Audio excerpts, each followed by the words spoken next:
Welcome into another live and amplified Indie Fusion podcast. I'm your host, Tom Quiet. I hope everybody's having an absolutely amazing, amazing day. It is Monday night. We're kicking off our week with another brand new podcast with a special guest, Ellisa Sun. I got that right, correct? Yeah, Perfect, perfect. Excited to have you on. So you're based out of Nashville currently? I am based out of Nashville. Yes, I've been here since 2019. Nice, nice. So you've been through quite some adventures over the last 5 years in Nashville. Yes, many, many adventures. Nice. And then you also just got off of did I read this correct? A 365-day tour on a Winnebago?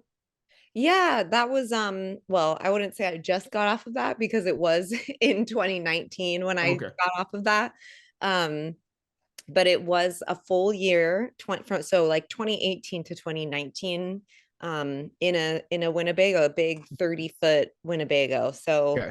yeah, it Yeah. was a I long saw that time. on your Facebook page and I was just like, huh, okay, let me bring that up right off the Yeah. rip. So I should edit that. It was like uh maybe, but that is like such an important part of like my journey as an artist. So I think it does like feel it's very important, but it is like I know it's like it feels like that was so long ago, but also like not 5 years ago, you mhm, know? fair. It's pretty crazy. Very fair. It's one of those things where it's like, that's one of my dream things to do is just hit the road for a year and like just Yeah. live out of my little hatchback that I have. And it's like, I think that'd be really cool. And then I can just kind of find my place and settle in.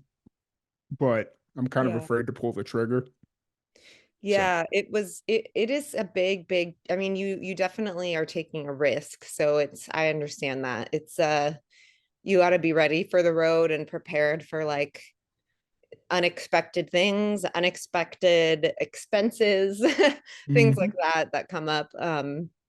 So but I would definitely never, I would never take it back. I would do it again and again because it was so much fun. It was Mm. just, I mean, fun and exhausting, but but it was like I think a once in a lifetime kind of experience. Very fair. Very fair. And Yeah. so you're originally from LA, correct?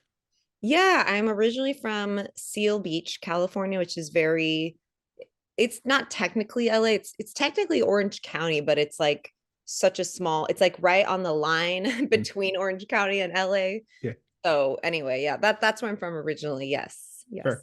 Yes. I think it's so funny how people that grew up around big cities, like on the just the outside area of a big city, just say, "Hey," instead of saying from Orange County or Seal Beach, or for me, I'm from a little town called Lansing, Illinois, which is South Chicago, Yeah. and I just say Chicago. You know, just like we always just say the biggest city within reasonable travel distance because that's where people know, and it's like, Yeah. as long as I don't run into anybody from Chicago, they're not gonna wipe my head off. Yeah, exactly. Yeah, because to some people it's all the same, they'll be like, "Oh, it's the same." But then others are like, "No, that's not LA." Right, or right, "That's right, not Chicago." right. So what was it like growing up in Seal Beach? It was really lovely. I mean, it's like it wasn't it's like Hollywood and LA are such a different, LA is such a big city. Um, and Seal Beach was like kind of removed from that, but it was still close to that. So it was kind of nice because I had like that a little bit of like, like small townish vibes, while still having the city close by.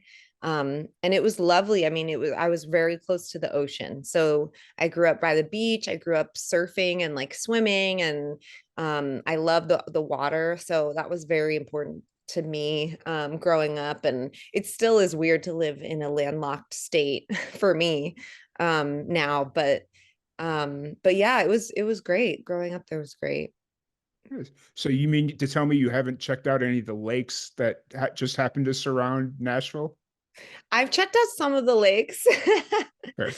I have. There's some of them are nice. I do like the mountains here, and like how the seasons change. And, in California, there really aren't seasons. It's just Mhm. like always great and perfect, basically. But I do like the fall here and the spring. It's beautiful. Yeah. Um, Not so much the winter. That gets pretty hairy for pretty depressing. But yeah, um it's been a change to live here compared to California, but yeah. Nice. Yeah, it takes a certain breed of person to survive anything north of Nashville. Like Nashville and north, to survive Yeah. winters there, it takes a certain breed of person because Yeah. it's not easy. So, No, no, it's true. Yeah, people make fun of, I'll meet people. There's actually, yeah, there are a lot of people here, like transplants from Boston, mhm. um, and and like just northern cities, and they talk about the winter here as if it's like really mild. But for me, it's like it's still really cold and gray. But I yeah. will be I will be fair though. So for me, it's always one of the like once you get down into like Nashville and in some of these areas that get cold enough to have snow, Hmm. I would say those winters are worse than anything I've ever experienced in Chicago. And I'm talking Yeah. in Chicago, I've experienced 2 foot snow drifts and like the craziest snow you've ever seen. Yeah. But when you go down like in some of these central southern states that get snow, they're not ready for it. So like even an inch of snow, if the roads aren't plowed and there's ice under it, ain't nobody ready for that. Like I don't care what anybody says. So Yeah, it's true. I don't think I could do that. I've heard that the winters in Chicago are awful. yeah, it's pretty rough. But so growing up in Seal Beach, was your family musical, or how did you kind of get introduced to music, at least originally? So my family, I would say it wasn't musical, like in terms of being musicians themselves. My mom played the piano, like she took, but more like classical, just kind of here and there. She would play it for fun. But um I would say it's more so that like I grew up with my mom and my sister, and my mom was like a single mom.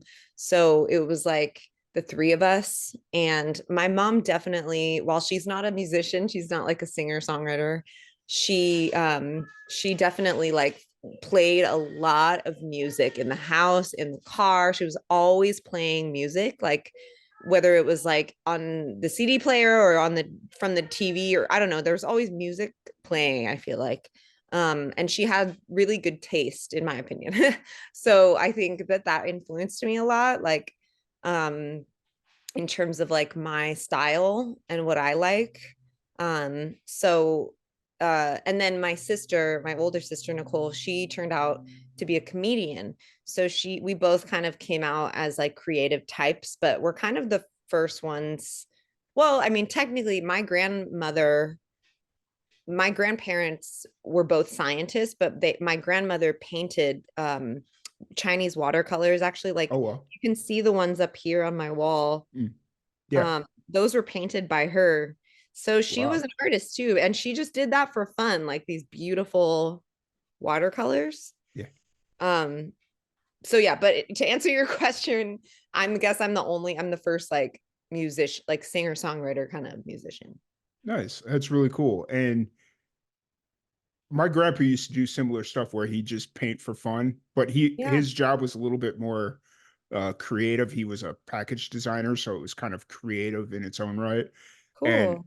I kind of wish, I kind of hope my dad still has my mother's father's paintings sitting somewhere because Yeah, I'd love to have them. They're just like really cool and unique things. So for sure. Yeah, that's so cool. It's nice when to just do something for fun, I yeah, mean, that's the point of, yeah, yeah, for sure. art. Mm. Um, so growing up, were you involved in like choir, band, any of that type of stuff, or? I was in choir, I think in like middle school, Mhm. and I was never in band. I, yeah, no, I really wasn't involved in music like when I was young in terms of like programs at school or anything. Mhm. I was very shy Mhm. and very like yeah, I think I was shy and kind of timid. And but I knew but I loved singing, but I would do it in secret. So I like would sing by myself like when no one was home, or I remember I had a tape recorder like as a kid. First I got one for Christmas or something, and I would like record myself singing. um but it was never like with people or in front of people. I think I did a talent show or something in like middle school with like some other friends where we like sang together, so I did maybe do something like that, but I never like yeah, I didn't really do it a lot as a kid in front of anyone. Yeah. And so when you were like singing by yourself, whether you're tape recording or whatnot, were you doing like covers or were you just singing like were you like singing stuff that you wrote? Usually covers. I don't Mm, think I wrote anything as a kid. If I did, I mm, don't remember. Like my my the first song I really wrote was in my early 20s. I was like mm. 23 or 24. So I think I was always and I'm 35 now, but I think I was always like singing covers, I think. So yeah, I guess for some reason, yeah, I don't know why I recorded myself. Like I wasn't planning on like sending them to anybody.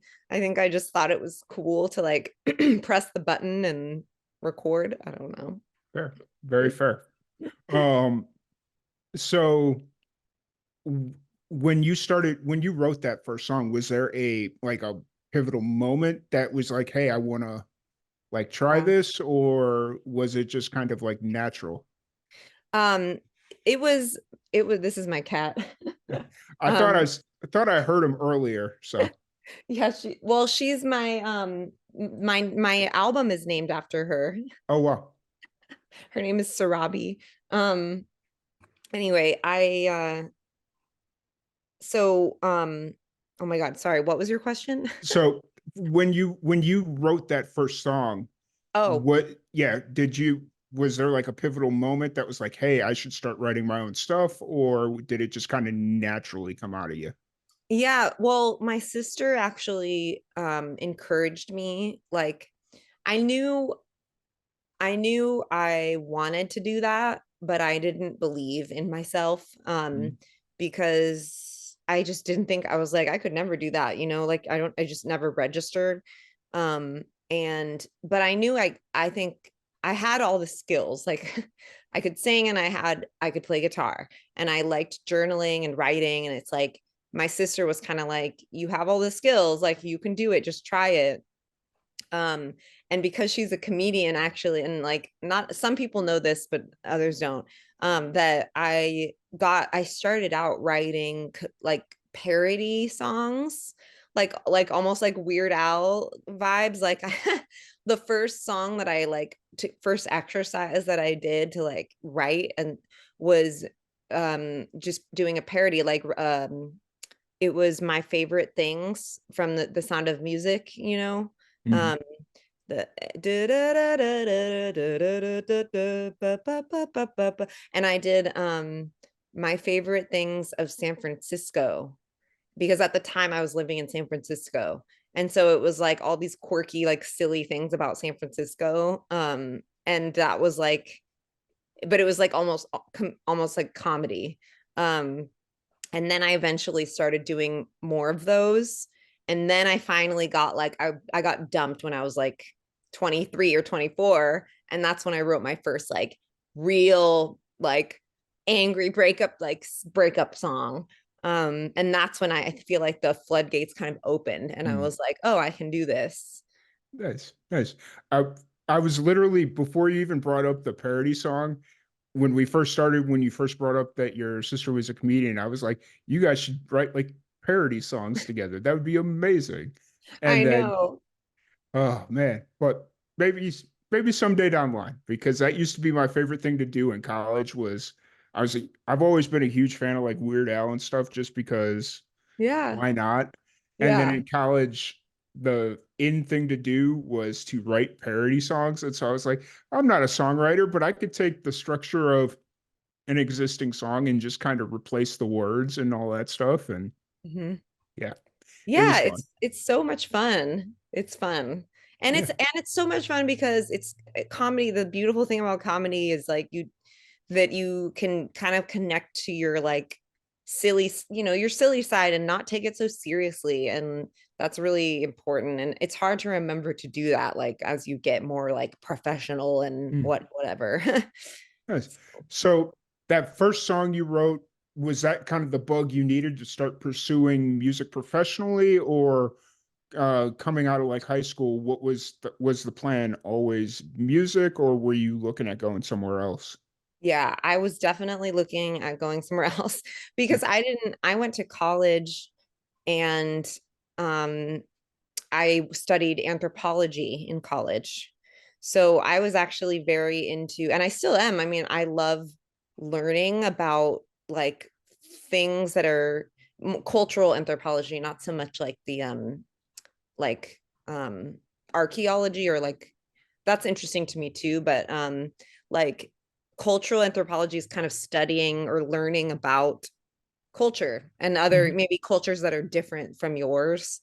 Um so I think I when I before I think deep down ever since I was a kid, of course I wanted to do music and I wanted to sing, like, but I think it was more like my brain was like, what you that's not a real job, like that's not something you can really do. So I went to college and I studied anthropology and I was like, I'll can maybe I'll be a teacher. And that was kind of where I went. And then after college, that's when I moved to San Francisco and kind of started to find myself. And then that's when I kind of, it felt like everything changed because I actually remember I applied for the Peace Corps and I was like, I applied, I got in, and they like sent me the email and they like had the placement for me and everything. And this was like around the same time that I started to like write songs and like play open mics and like perform in front of people. And it was like this, I was so stressed out about my life path. And I was like, it's like, these are all like great problems to have, but it was kind of like I felt like I had to make a choice, even though it's not that black and white. But I ended up not going to the Peace Corps, even though that is something I want to do someday. And that is something people do, like, even when they're much older, people go to the Peace Corps. But um, I ended up like not going to the Peace Corps and just continuing on this like musical journey. Did I answer your question? I'm sorry. Yep, you did. No, you did. You definitely did. Okay. I That's so cool that you wanted to go into the Peace Corps. Mm-hmm. That was always something that I thought about doing, especially coming out of high school, because I was never really sure how I was going to ever pay for college, because I wasn't really sold on the idea of, oh yeah, let's go get myself into crippling debt, that sort of deal. Yeah. And I always read that the Peace Corps, like there was something to do, like either coming out of college, if you go into the Peace Corps, they'll and you serve so many years, they'll pay for it, or before, something like that. Yeah. Yeah. I remember that. And that was always really interesting to me, but I just never signed up for the Peace Corps, and it was just the Yeah. idea of living 2 years in some place I'm not familiar with scared the hell out of me. So Yeah. No, it excited me, but also scared me. So it's kind of both because it's like the idea of it for some people is like, oh, it'll be like a vacation, but it's like definitely no, not. It's no. like you're having to do really intense stuff. So that's kind of like the the tricky thing. But Hmm. anyway, yeah. Yeah, absolutely. So coming out of college, you're starting to play music, doing not writers rounds. That's a Nashville thing, but open mics and Yes. stuff of that nature. When do you kind of start like recording music, releasing music? Is that shortly after? Is that a little bit back in like 2018 when you started Yeah. doing when you left for tour, or what's the timeline look like? Yeah, I think I started doing open mics and performing and writing in like 2012, 2013. Yeah. And then I would say I spent 2 years like really just doing that. like doing Hmm. a lot of open mics, doing a lot of writing, like just kind of like this. Have you ever been to San Francisco? No, I've been to San Diego, not San Francisco. Oh, Two nice. completely different cities. Yes. San Diego's beautiful too, but San Francisco, I mean, now it's very different, I would say, compared to 2013. Yeah. But 10 years ago. Wow. 10 years ago, it was for me, it was like such a quirky, like weird, very weird community. Like not like Nashville. It's like Nashville has some weird people too, but like San Francisco is just such a weird, like eclectic scene. So, but it was also so like accepting of Mm. everyone. So like I never really felt, like people were judging me, or like I never felt not welcome. So that was really nice to kind of like discover myself as a songwriter there. And then I would say I spent like 2 years doing that. And then I started to like really play with other musicians and like get a band and like kind of experience that dynamic. And so I think I just and then eventually, yeah, the songs got better. And then the songs, I was like, I want to put something out. So I think I put, well, so here's another thing. I actually briefly went by a different artist name for a Mm. bit. Bonnie Sun. That was for like less than a year, I think. I think I like was just like I was struggling with people spelling my name wrong and pronouncing it wrong. And I was just like, I'm just gonna go by Bonnie. And I just decided to do that and like I think my first like EP that I put out, I think it was on Bandcamp, but I think I took it down. Um, I think it was under Bonnie Sun, and then I Hmm. changed it back to Elisa Sun. Um, and then so 26, no, yes, 2016 is the first time I like really felt like more professional and felt like, okay, I want to like do a real album under my own name, Elisa Sun. Hmm. And then that's when I did my first Kickstarter. So 2016, I did my first Kickstarter, and we raised like $10,000. Nice. And then yeah, so then we recorded an album, and then that was my like first album. That's cool. That's really cool. It's so funny how names kind of work, and like Yeah. having stage names versus real names, and being afraid of people like mispronouncing it and stuff like that. It's like my grandpa changed our last name because of that, Oh, and really? people still get our last name wrong. And it's like, Yeah. I'm just gonna go, like, if I ever get married, I'm gonna go change my last name back to the long form just because I think Yeah. it's a lot cooler. So, Yes, exactly. I kind of like one time I tweeted to one of my favorite artists, Leon Lahavas. mm-hmm. Do you know her? No, I'm not familiar with her.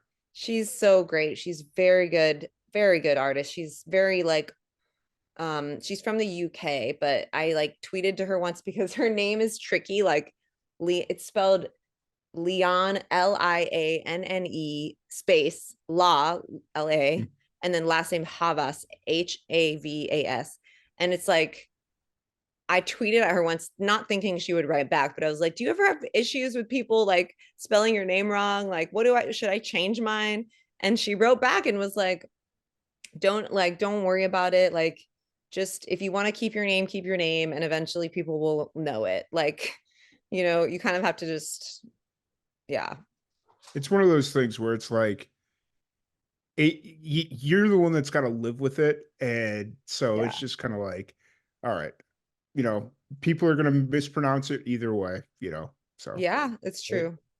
you know, but so looking back at those early years of your music, like when you were just doing open mics, even into your early parts of like, um, writing your own music, recording.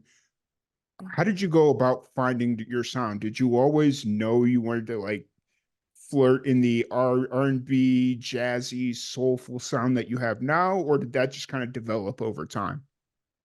Yeah, I think I've always been that kind of sound because of like like how I grew up with my mom playing music all the time, like in the background.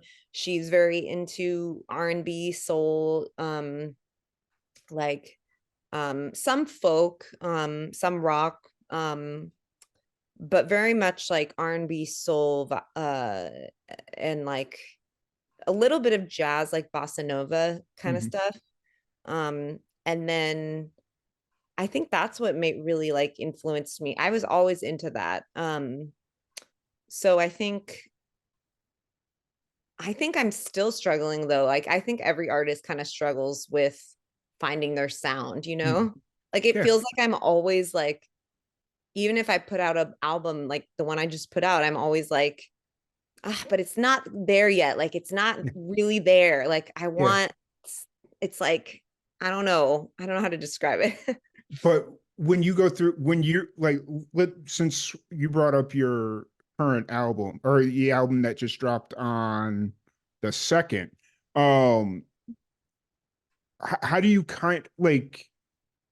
how do you kind of realize like, okay, it's not there yet, but I'm happy with it? Where do you kind of Yeah, have that's that hard. delineation? Yeah, that's hard. I mean, I know I feel bad now that I said that because I'm like, oh no, my producer's gonna hear that and be like, oh, I didn't do my job right. No, it is there. I think it's just more, I mean, in terms of like, I think every artist just feels there's like this, I don't know, there's a feeling, maybe it's just me and maybe it's a me thing, but just like there's something that needs to be perfect where everything that you're imagining exactly. But yeah, sorry, to answer your question, I think what the way that I like am able to be like that's it Hmm. is because it's like, how did I write the song? Hmm. I wrote it with these chords on a guitar, and this is how I perform it. So it's like, what else can I really do if that's what it is? Hmm. Like if You, that's how I created it, then that's kind of what it is. So you're basically what you're getting at is once you realize it is the most authentic that song can be as yes. representative of yourself and how you perform it and how you wrote it, Yeah. and it's not, you're not trying to do too much with it, you're not trying to misrepresent what the song is, because obviously at the end of the day every song, every album, every project you release is a piece of art. And Yeah. you don't want, yes, you could sit there and nitpick over it for years on end and be like, oh, that C note shouldn't be there, but what needs to be there? Oh, that D minor F, whatever, whatever, whatever chord, you Yeah. know, and, you could sit there and nitpick on it. But at the end of the day, if you're comfortable with the song and you have that comfortability of performing it, knowing, okay, this song is out. And when I go do a show next week and the week after and the week after, I can comfortably perform this song and I feel good about it. I think that's the divider line right there. That's very so well said. That's great. It I was just kind of like roll with it. I'm like, okay, just keep saying words, it'll come out eventually. So yeah. No, that was Um, perfect. yeah. That's exactly it. And is that kind of how you land, like, obviously, like, I think you're a really interesting musician because you, like you said, the first thing I picked up when I started listening to your music, when Sherry introduced us 2 weeks ago or whatever it was, when I initially had these conversations with Sherry about booking these podcasts, I Mhm. started listening to your music. I think I listened to um oh, what was the name of the song? Somewhere Below or Stupid Little Things. So I think Oh Stupid yeah. Little Things, I think that was the song I initially listened to because it just kind of popped up. Yeah. And first thing, I hadn't checked anything out on you. I just was like, okay, I'm gonna go to Spotify, listen to her music, Stupid Little Things. First thing, oh, she's got a little jazzy, soulful thing going on here. And then I was picking up like these hints of reggae for some, I just picking up hints of reggae in the music. And I was Okay. like, all right, cool, cool. And then I started listening to some of the other music, and I was like, nope, that's not reggae. That's something else that I'm Yeah. hearing. So I yeah. love that.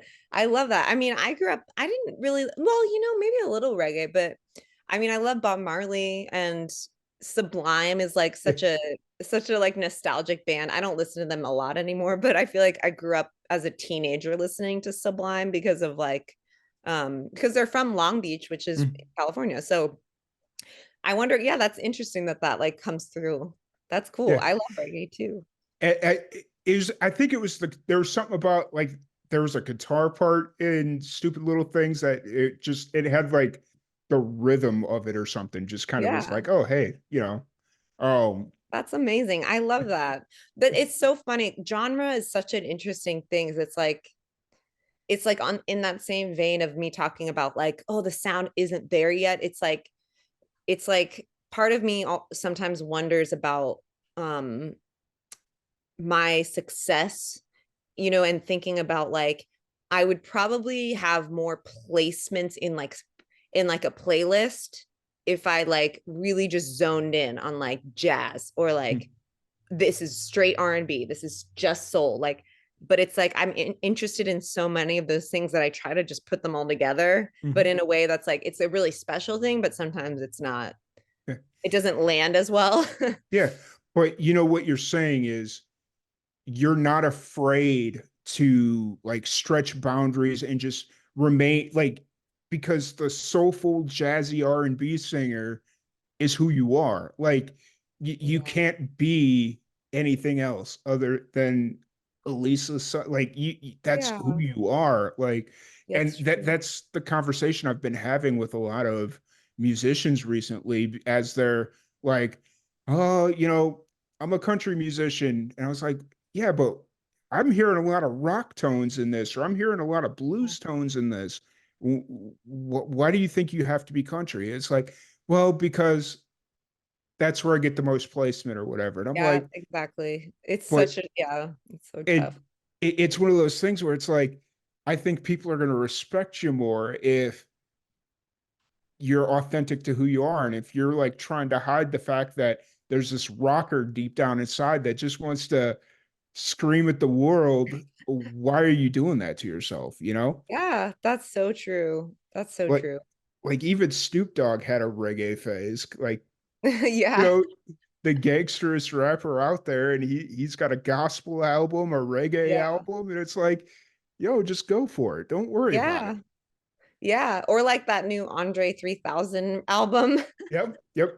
He's just I, like, I'm just gonna play flute now. yeah, I saw that, and then I just read an article before we jumped on here that Little John is releasing a guided meditation album.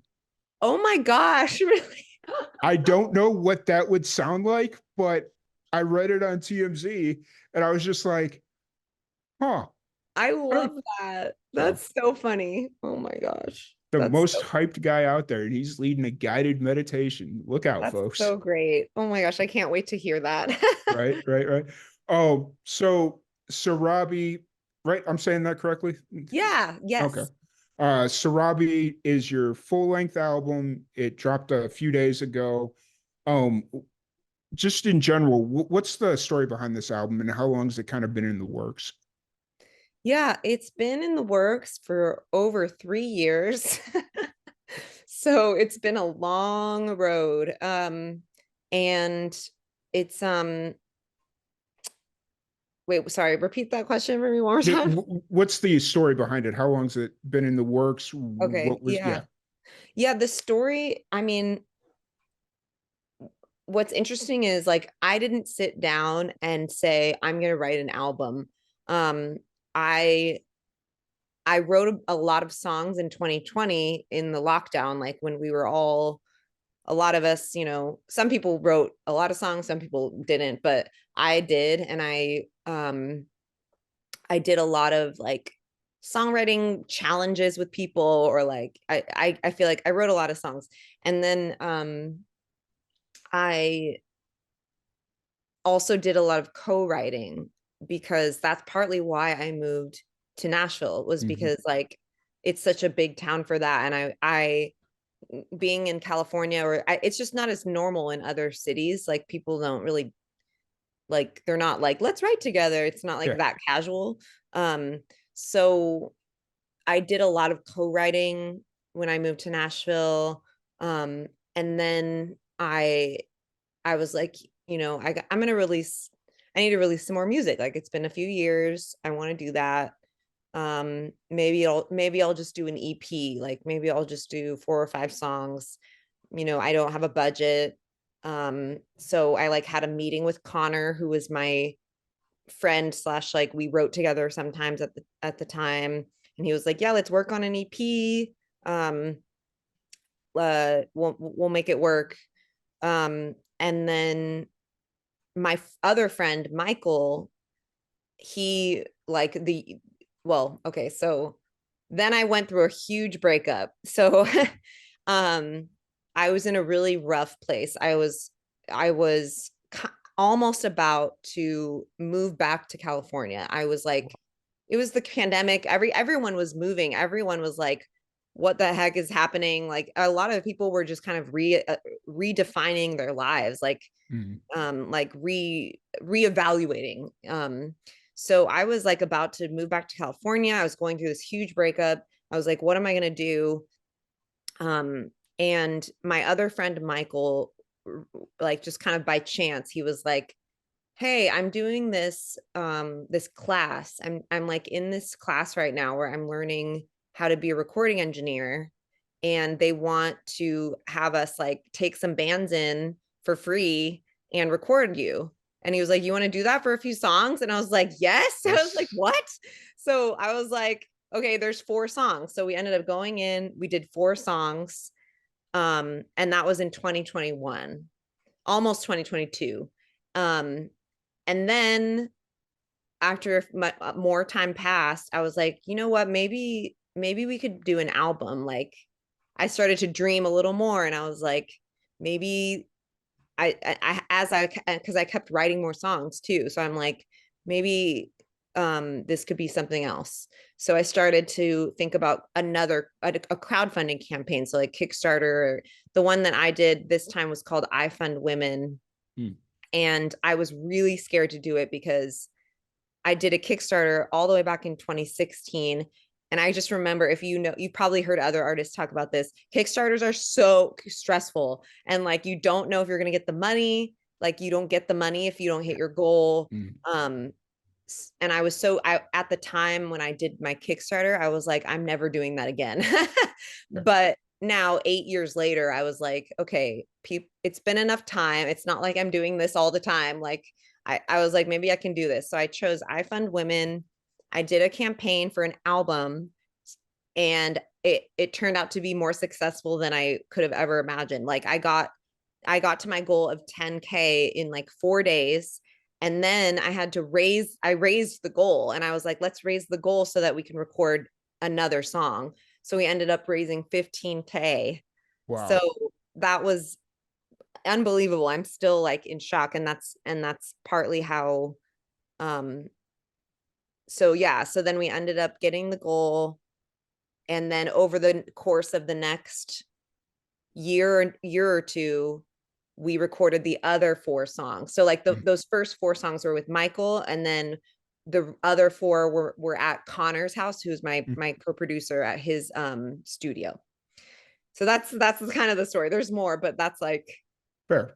timeline. Very fair. So, why did you decide to name the album after your cat? Th- No reason on, Okay. well, there's some reasons. Well, first of all, Sarabi just sounds really cool. Fair. Very fair. It It's does. a cool word. It's a cool name. It actually is from The Lion King. Like if you remember The Lion King, like the mom, Simba's mom, Hmm. he's like Scar gets mad at one point and he's like, so Robbie. Um, but I think also partly like Sarabi, my cat, is kind of like, I got her when I was going through this really tough time, and I was like really struggling. And um that this relationship was, honestly, I thought that it was, we weren't married, but it was like I thought that that was it. And I was kind of like, it wasn't just a casual like boyfriend. It was like I thought that was it. and it was a big identity shift. So I think when I was alone again and like having to like redefine myself, um getting Sarabi was just so like it was so nice to have her there. And she's just such a sweet cat, and she's very like sassy, and she's a diva, and it just kind of felt cute to call her that, or to Nice. call the album that. Nice.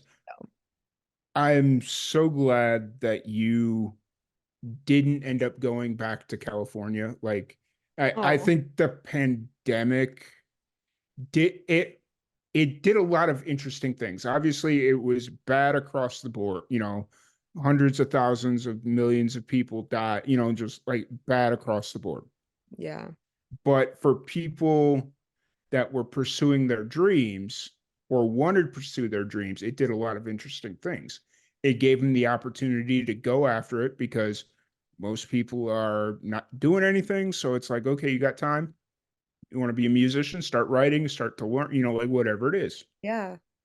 But it also put people that are already pursuing their dreams already at such a rock. You're not quite at rock bottom yet, but you're like just hovering above it.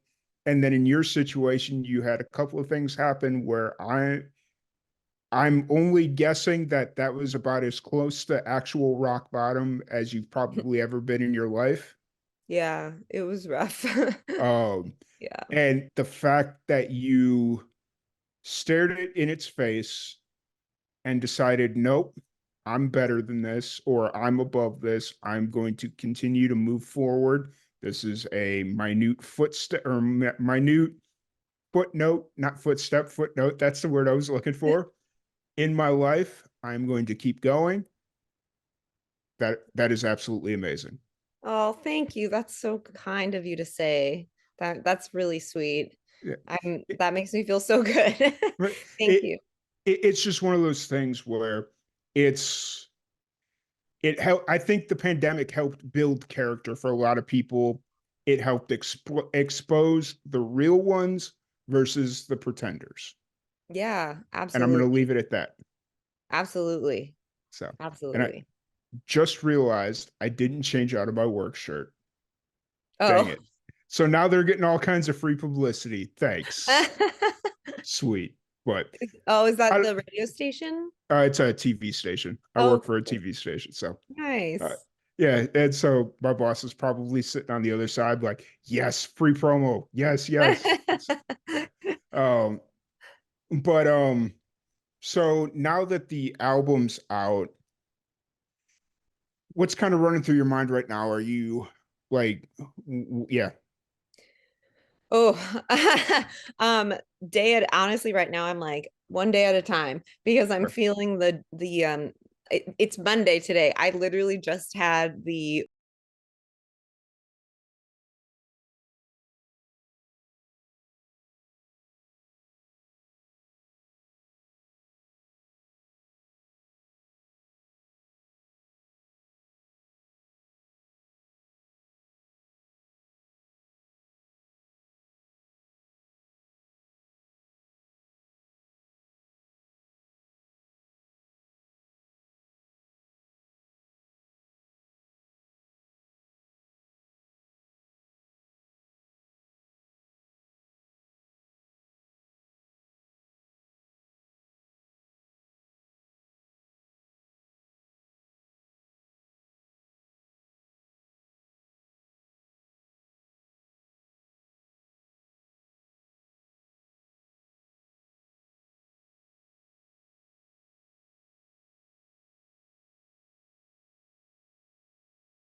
was still in like the honeymoon phase. I feel like Hmm. I was still like I was definitely active. I was like going out a lot. I was trying to meet people and like write with people um and like play shows I was starting to get a sense of like yeah, what like kind of what the vibe is. But then yeah, the pandemic hit.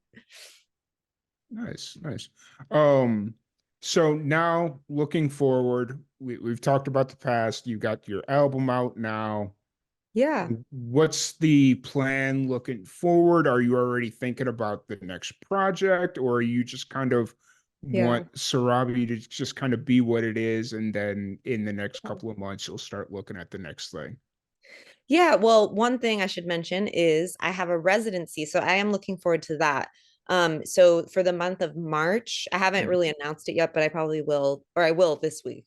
There's a venue in Nashville called the Bowery Vault, and it's mm, very nice, like small listening room. mhm, And I'm playing a residency there for the month of March every Thursday night and every week I'm going to have guests.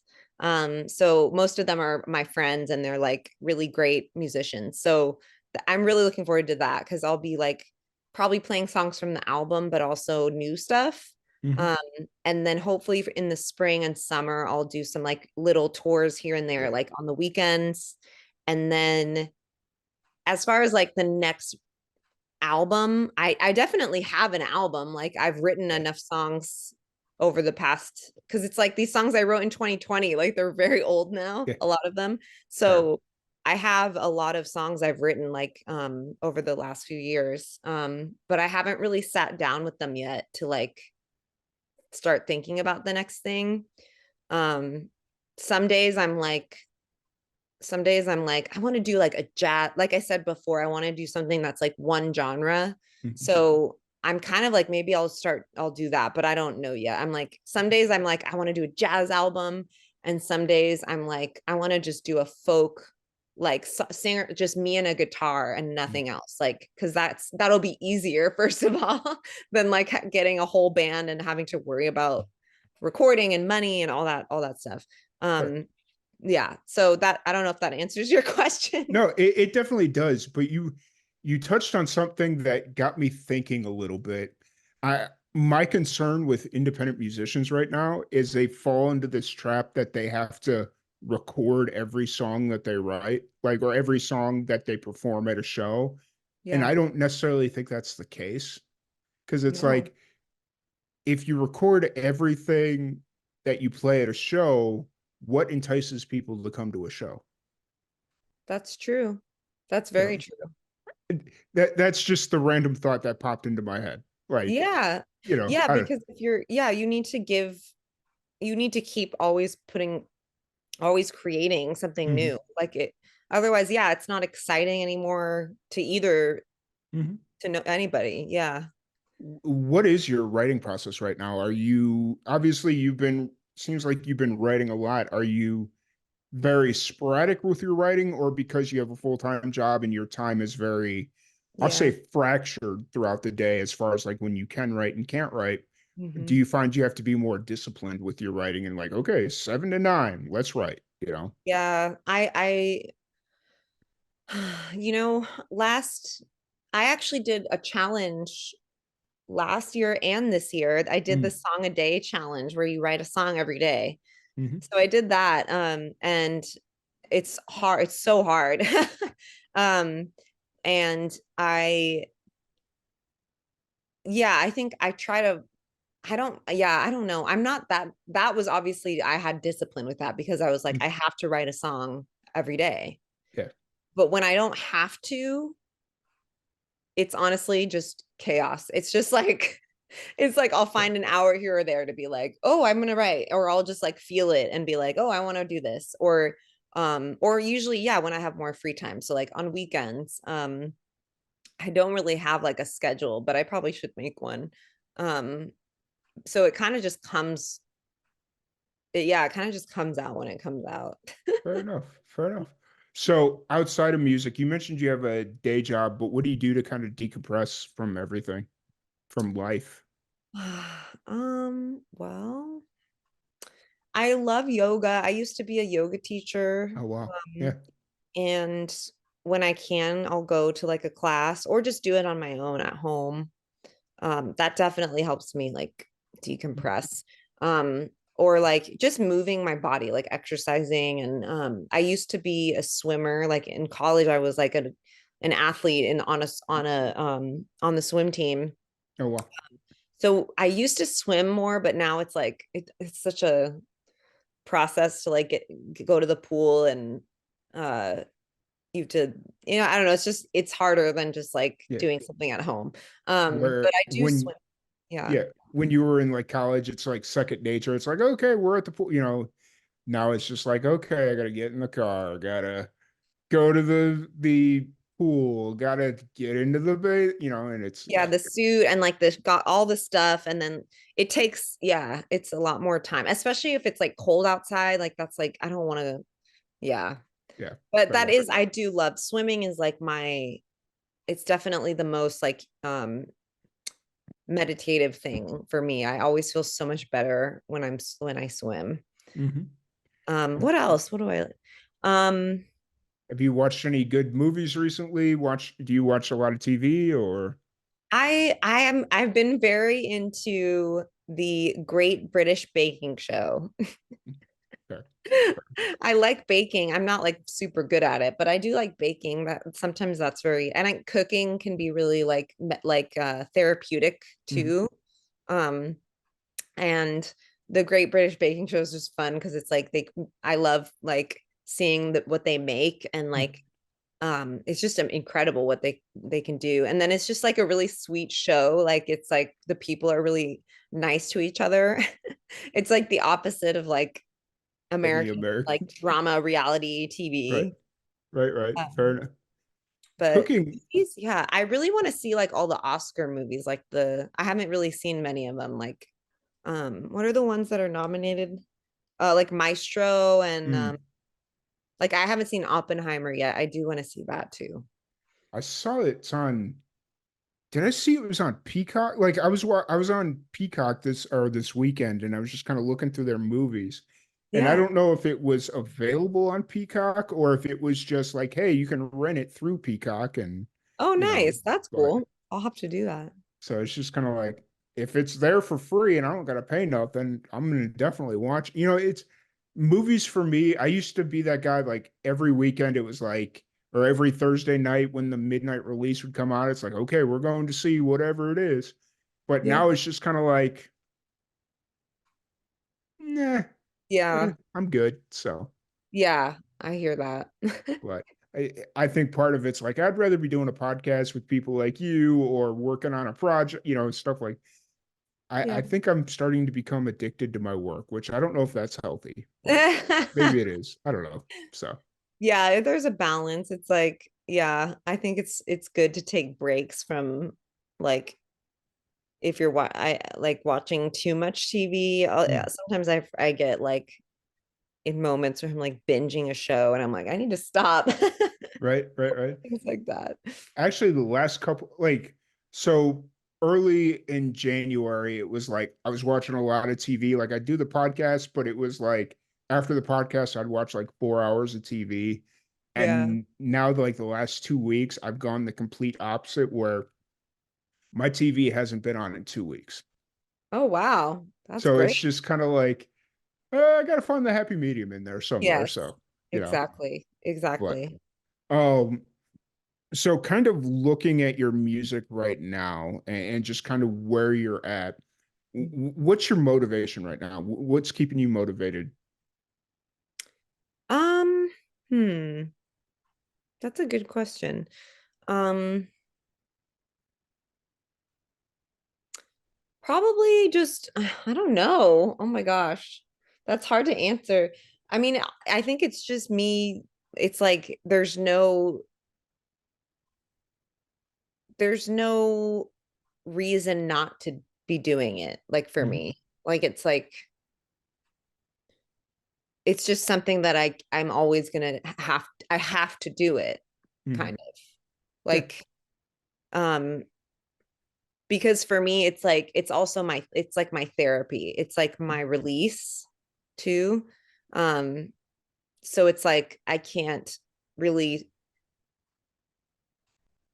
like live without, it sounds so corny, but I'm like, I can't live without my music. Like I Fair. need my art, my therapeutic like release to continue like surviving. Yeah. Because it's like a Fair. coping, it's like a coping mechanism too. It's Hmm. like a so I would say that's what motivates me, I think. And I mean, listen, another thing maybe that's coming to mind is just my friends. Like, um, my friends motivate me. Um, and because a lot of my friends are artists too. So like seeing them, like they inspire me. They like seeing other artists in town, like really going for it and doing it. It feels really nice to be like surrounded by that. Hmm. Yeah. Nice. That's cool. It's that's always an interesting conversation to have, to find somebody's motivation, because everybody's got different motivators as far as like what's keeping them going. Some people it's family, some people, whatever it is. And, Right. when you sit down to think about it, you start to realize, like, oh, wait, my real motivation is this. Yeah. And so Yeah, that's kind of that's why I like to always ask it. So, yeah, I love that. um, so I want to do one thing with you, just because I haven't done it in a really long time, but I think it'll just be something a little funsy. Okay. And I don't know why I just used the word funsy, but It'll be um, so I have a random question generator on my phone, and I'm going to ask you three random questions. fun. Okay. No idea what they're going to be, but we'll find out. Okay. So if you're ready, we're going to play a game called That's So Random. That's so random. Okay, I'm ready. If you were named supreme ruler of the world, what would your first law would be? Ooh. What would my first law be? Or what would your first official act be? Oh my gosh.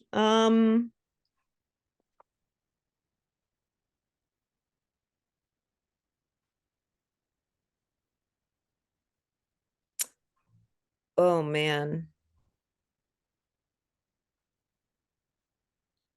And you don't have, it doesn't have to be anything like super serious. If, Okay. yeah, it I'm like, like, we could go in so many directions right now. yeah. Um, I think a huge thing, okay. Well, okay, this might be a political, but I think there should be a limit to how many billionaires there are, in my opinion. I don't think we need as many as we have. Fair. Very fair. Um, I think that's a big reason for a lot of poverty and things that are wrong. Hmm. Uh, but yeah, and also just that people need to spend less time on their phones and Hmm. more time talking to each other and like in person, I Fair. think, Very fair. especially kids and like teenagers. Yeah. Awesome. We kind of talked about this one a little bit ago, but what is the last show you binge watched? Oh yeah.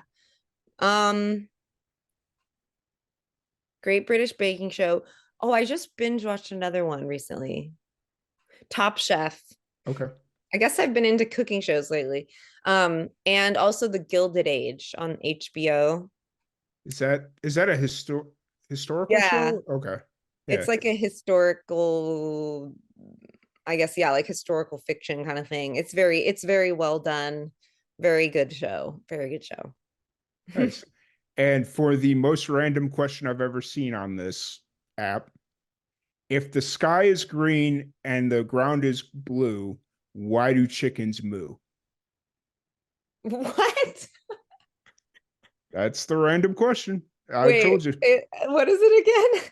If the sky is green and the ground is blue, why do chickens moo? Because cows cluck. There you go. Perfect. There we go. That works for That felt me. more like a riddle. Right? I'm sitting here, I'm like, I'm gonna ask it because it's sitting right here, but Yeah. whatever. So Yeah. Oh, I I don't. love it. That was a great Nice. one. I like that. I'm gonna ask other people that. And just watch the book confusion on their face come right across. It's gonna be Yeah. amazing. So, um, but I've really appreciated the conversation we've had. We've gone into way over time, but Yeah. that's okay. I've really enjoyed the conversation. Me If too. This was great. if anybody wants to check out your music, any upcoming shows, and any of that stuff, where can people find you? Where's the best place to find you?